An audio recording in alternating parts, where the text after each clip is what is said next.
welcome to another video.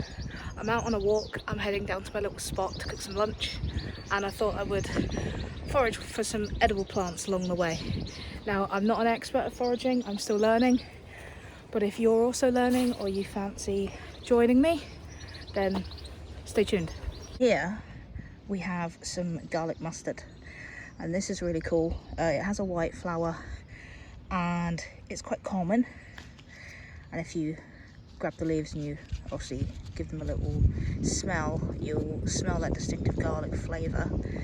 They're kind of heart-shaped with lots of veins, so they're super easy to identify. And growing in absolute abundance is this stuff, and this can be mistaken for three-cornered leek, but this is actually fewer flowering garlic, and you can tell the difference because the fewer flower garlic has the big seed head here. Also, three-cornered leek has a really distinctive green line on the petals. These have a green line, but it's not as prominent.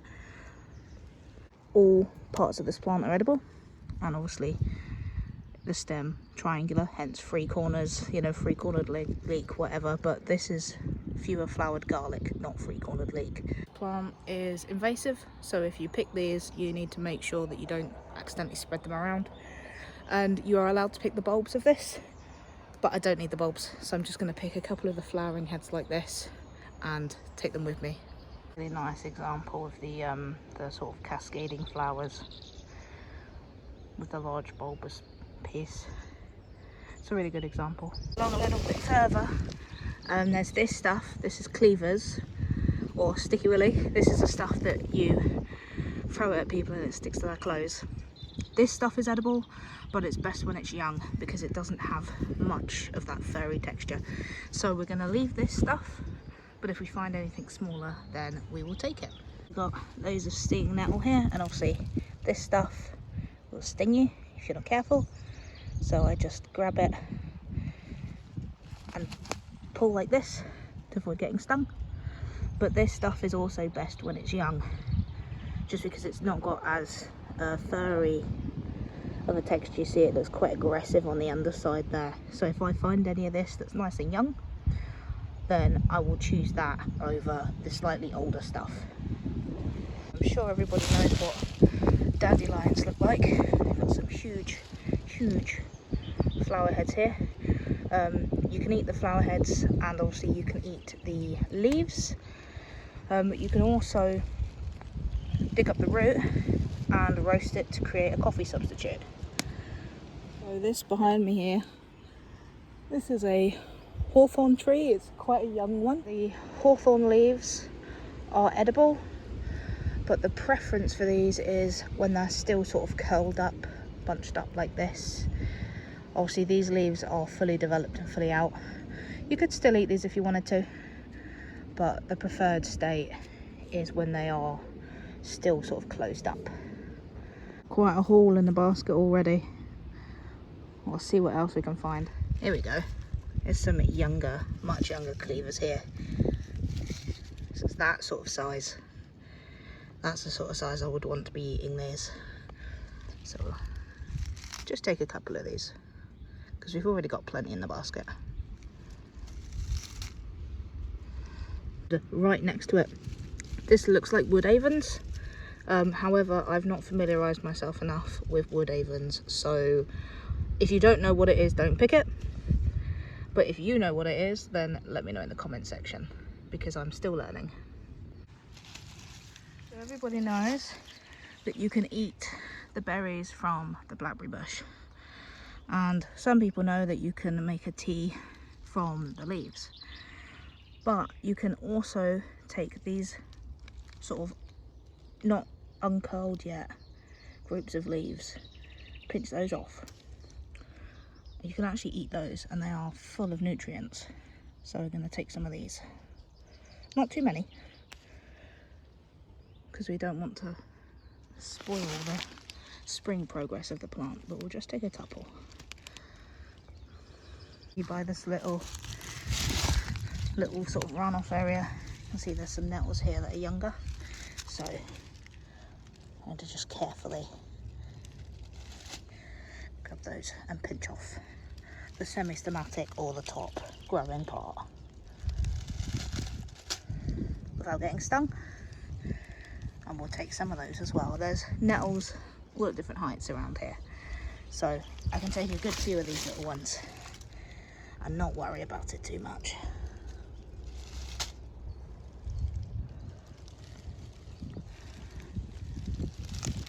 I'll take this one as well. We've got some gorse flowers here. These are edible. Just got to be careful when you pick them because this is a very spiky plant. So if you're going to pick these, be extra careful. This is also hawthorn, and that is the state that the leaves are the most tasty, when they're still sort of curled up like this, and they're really good for salads, or you can just pick them and eat them. So we're approaching the wooded area, and we're going to have a little look around and see what we can find down here. So, to no surprise, there's loads of dandelion, so I'm actually going to take some of these leaves from here.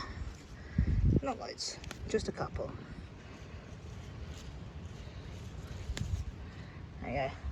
That looks like wood avens as well, but because I'm not familiar, I won't put it in the basket.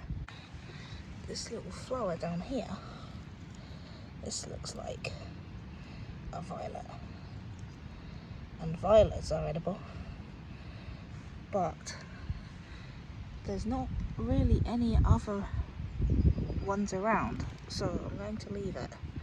Seen some more. So these are edible. They are actually very nice, but there's not that many of them, so I'm going to leave them. There's actually quite a few of them around here, so perhaps I could maybe take a couple of them from this larger patch. So got some bluebells starting as well. See those? Obviously these are poisonous. They're also protected, so it's illegal to pick them. And next to them we've got some really lovely examples of the wood anemone as well. Super cool.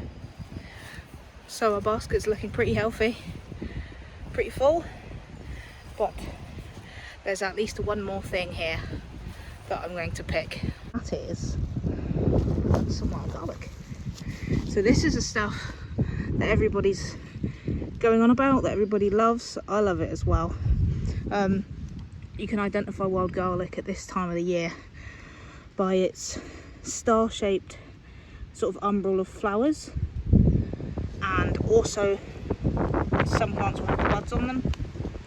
These are edible, the flowers are edible, and obviously the leaves are edible as well. But these plants, it's almost always one leaf per stem, like one leaf per flowering stem, and the leaves, they have these sort of wings on them at the bottom, are super pronounced mid-rib, and the veins run parallel to the mid-rib as well, and obviously it smells like garlic. But again, I am not an expert, I'm still learning, so if you would like the opinion of an expert, then I will put a link to my friend's channel in the description below, because she is an expert and she published a book last year on wild edibles as well. So if you would like to see some content from an expert, I will put a link to her channel in the description below. Obviously this is all leafy greens and flowers and stems and things like that. I would like a mushroom or a couple of mushrooms, but there doesn't really seem to be anything about. But if I find a cool mushroom that's edible, I'll add it to the basket as well. But apart from that, I would say that the foraging side is complete. There are actually some more violets down here as well, so I don't feel bad about taking those couple of violets. There are still some lesser celandine flowers out, but I've mentioned those a couple of times in a couple of videos. Really common edible under this log. This is wood sorrel, and Obviously in the spring it has this white flower on it, and the flowers and the leaves of this are edible as well. But I've already got plenty in my basket, so we're going to leave that and just leave it alone. Yeah, I'm going to settle down here and make use of my little fire pit. So I did say if we found an interesting mushroom, then I would eat it, and you don't really get much more interesting than this, to be honest. I have mentioned this stuff in a previous video, and I'm surprised to see that this is still around. But this is black witch's butter. It is edible. It grows on sort of dead logs and things like that. It's like a gelatinous fungi. So you see that it's super jelly-like, super slippery. And you also get yellow witch's butter. You get white as well. I've not seen white before. I've seen the yellow stuff. But yeah, so this stuff is edible. You give it a little wash and you can slice it up and cook it in stews, things like that. I have discussed this in a video before, but I've not eaten it in a video before. So we're actually going to eat it this time. So if we are going to eat this stuff, then we'll add it to the basket. There's a bunch of dry honeysuckle over there, so just grab a handful of that to help light the fire. I've got some birch bark with me, and I've also got some wood as well, so hopefully this fire will go up no problem, nice and quick. With that said, there are plenty of videos on my channel where I light fires in various different ways, so make sure to have a little look through my camping videos and my bushcraft skills if that's something that you'd like to see.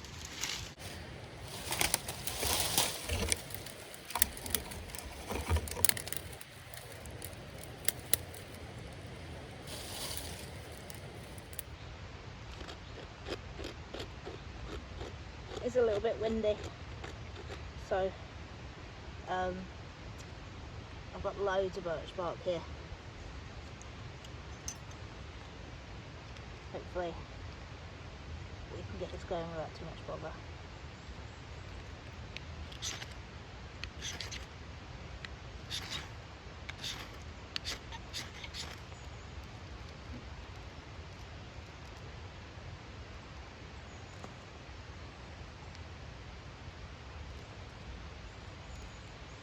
As long as you can get one piece going and then two pieces going, you can probably get everything going.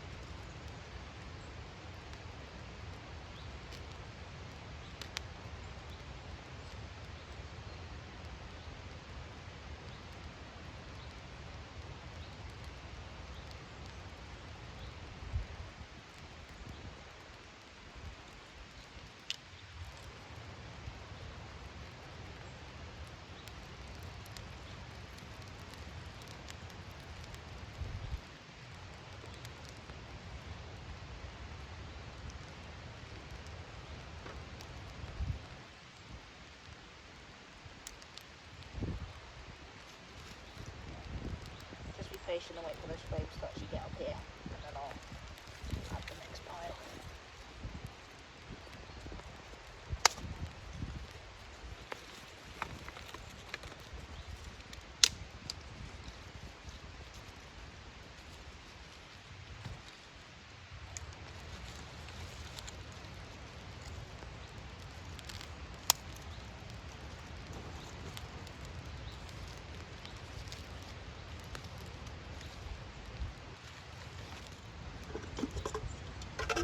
Little kettle.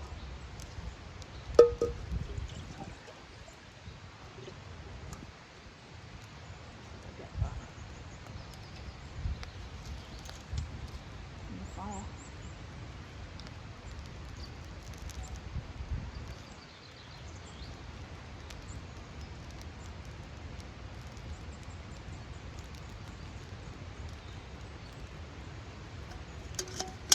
And I'm going to cook in this today. So I'll get some water on the boil in this as well.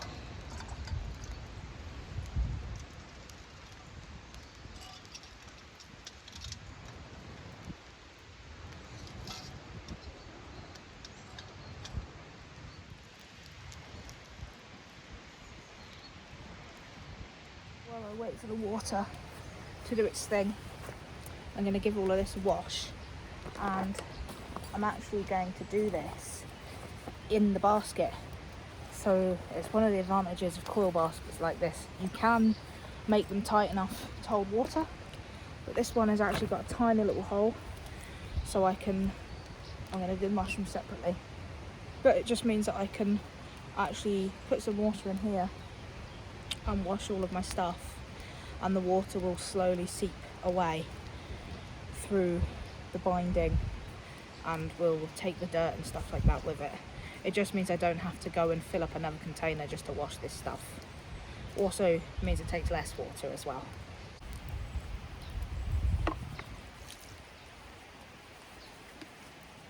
I'm going to do the mushrooms separately. These are definitely the worst. Some people don't wash their edibles. I'm not saying you have to, but I prefer to if I'm able to. I'm also going to just use my foraging knife to take off, you see like these little ends here, sort of hard pieces, don't want those. Just make sure that it's only mushroom and that there's no wood or bugs.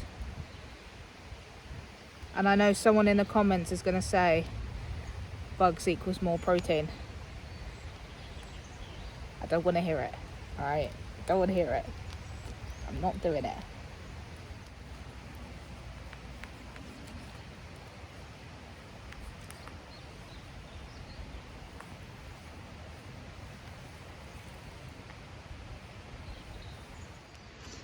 So I could cook all my meat on the cross beams here if I wanted to, but I actually want it here in the water. This water's starting to get hot now as well. And then my wild edibles are all here. So once that meat has started to boil up, I'll add the wild edibles and I'll add my mushrooms as well. Mushrooms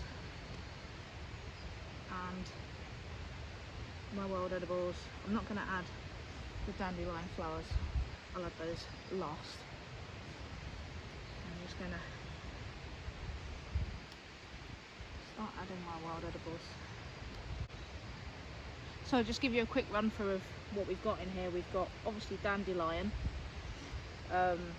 we've got cleavers, we've got stinging nettle, we've got garlic mustard, wild garlic, lesser flowering garlic as well. We've got gorse flowers in here, a couple of these lovely little violets, stinging nettle as well. We've got loads in here, loads. So this is going to be a very, very lovely, nutritious meal.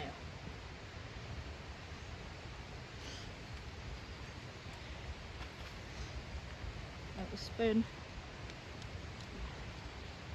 Get that all in there, in with the beef. And I'm just going to leave that to cook for a little bit. And then I'll add the noodles.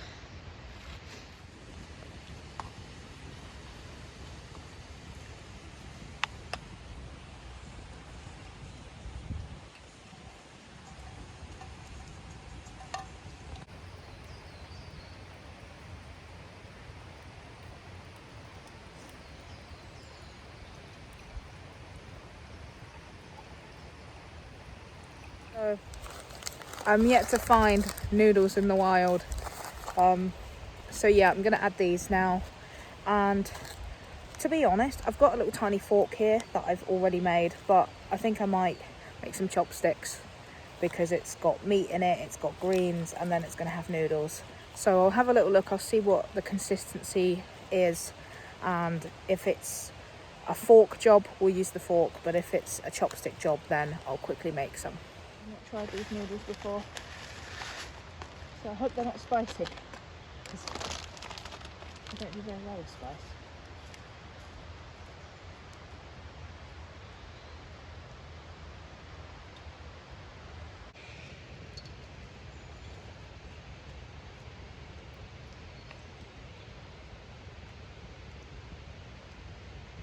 So while I'm waiting for that food to finish doing its thing, I do just want to say a great big thank you to all my old and new subscribers, everybody that's liking, watching the videos, sharing my stuff. I really appreciate it, and my channel is officially a year old now. I believe I started in May of 2024 is when I actually started uploading my outdoor content. So my channel's grown significantly in the first year. So thank you so much for everybody that's contributed to that. And on the topic of growth, once we reach the big 1,000,000, I will be doing a subscriber giveaway. So if you're watching this video and you are not subscribed, make sure that you give it a wee like and subscribe to the channel. And also leave me a comment at the bottom of this video, because I will be announcing the giveaway winners from the comment section. I'll be choosing a comment. So on the topic of comments, if you have any questions for me, then leave them below and I will answer them when I announce the winners for the giveaway. And the winners will be announced once we reach 1,000 subscribers. So yeah, you've got until then to enter. So yeah, thanks again for everybody that has been watching the videos and also watching them all the way through. So a lot of my videos are getting views, but then because they don't go over a certain amount of time, YouTube is basically not counting them, which is a big shame. So if you're a creator and you are out there working hard, then encourage your subscribers to actually watch your video all the way through. And on the topic of watching, I always say if there's anything you'd like to see, let me know. I do still have a lot of requests that I'm working through, but obviously you have other obligations like work and things like that, that unfortunately I wish I could be out here in the woods every day, but that's not an option. But I do have a lot of time off coming up, and I do have some cool trips coming up as well. So keep your eyes peeled, because I've got some really, really awesome things planned. Right, are we ready for the big reveal? Let's see how this looks. Yeah. I don't know about you, but I think that looks pretty good. So there's lots of wild edibles in here, and then beef slices, some egg noodles. Looks wonderful. Well, the black witch's butter mushroom combined with the egg noodles has given it a sort of ramen vibe. So I think that I'm going to just refer to it as my wild ramen. But because of the sort of vibe it's giving, it means we should probably eat it with some chopsticks. There we go. So I've left them attached at the top just because I'm not very good with chopsticks. This is just made from a really small hazel sapling. If you're gonna make anything, utensils, spoons, anything like that, just make sure that you choose a wood that is not toxic. So like yew, for example, you wouldn't use that. But hazel's pretty good. It's pretty straight and it's pretty easy to work with. But you could also use willow if it's available. But yeah, there's a lot of hazel in this woodland, so that's the easiest option for me. Now, I don't know about you, but I think this looks absolutely wonderful. I didn't bring a bowl or anything like that with me, so I'm just going to have to eat it at the dish. But we'll give some of this a try, shall we? Try a piece of meat first.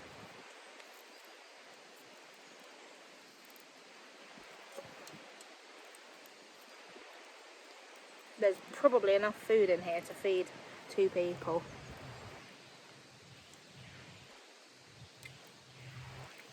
Oh, that's lovely.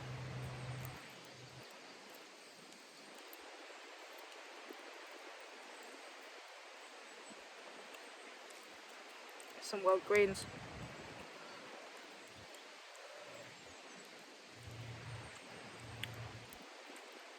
Really good. Really good. And also pour myself another tea. Or what's left of the tea at least.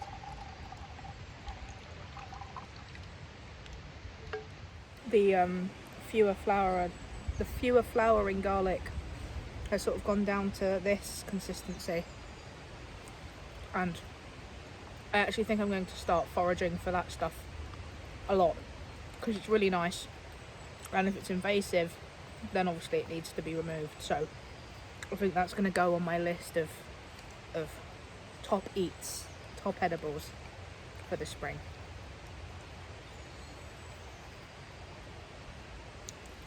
Now, I will never claim to be an expert at something unless I absolutely 100% am. So I'm not an expert at foraging. This is just something that I'm learning slowly.